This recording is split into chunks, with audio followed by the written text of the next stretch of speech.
அணிவகுப்பு முதலாவதாக தமிழ்நாடு பேரிடர் மீட்பு படை பிரிவு தலைமையேற்று நடத்துபவர் திரு டி அற்புதராஜ், உதவி ஆய்வாளர், தமிழ்நாடு சிறப்பு காவல் 7ஆம் அணி.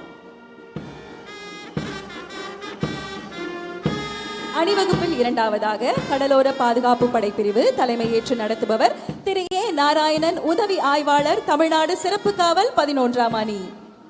அணிவகுப்பில் மூன்றாவதாக இரு மாநில ஒற்றுமையை பறைசாற்றும் கேரள காவல் படை பிரிவு தலைமையேற்று நடத்துபவர் திரு ராஜேஷ், உதவி ஆய்வாளர், கேரள காவல்.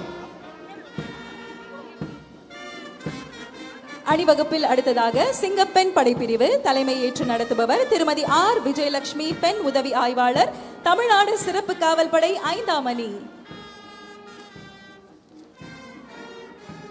அணிவகுப்பில் ஐந்தாவதாக மாநில காவல் வாத்திய குழு, சென்னை பெருநகர குடலுதும் குழு மற்றும் ஆயுதப்படை வாத்திய குழு தலைமையேற்று நடத்துபவர் திரு தயாளன், ஆய்வாளர், தலைமை அலுவலகம்.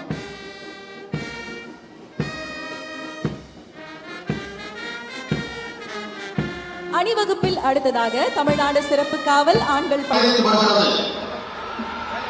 பகுத்தறிவு பகலவன் தந்தை பெரியார், அனைவருக்கும் சமத்துவத்தை உறுதி செய்த அண்ணல் அம்பேத்கர், தமிழ்நாட்டின் கல்வி கண்டிருந்த கர்ம வீரர் காமராஜர், வெள்ளையர்களை முதலாக எதிர்த்து போட்டிட்ட இந்தியாவின் முதல் பெண்ணரசியான வீரமங்கை வேலு நாச்சியார், சமூக சேவைக்காகவும் பெண் விடுதலைக்காகவும் போராடிய அஞ்சலையம்மாள்.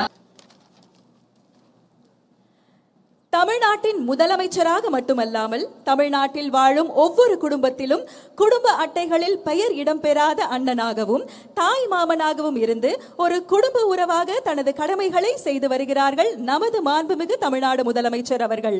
அந்த வகையில் அண்ணன் சீர் என்ற மகத்தான மூவர்ண கொடியை ஏற்றி வைத்து கொடி வணக்கம் செலுத்தி சிறப்பிப்பார்கள். காவல்துறை கூட்டுக்குழல் இசைக்குழுவினரால் நாட்டுப்பண் இசைக்கப்படும். அனைவரும் எழுந்து நிற்குமாறு பணிவன்புடன் கேட்டுக்கொள்கிறோம். May we kindly request all our dignitaries to rise for the national anthem.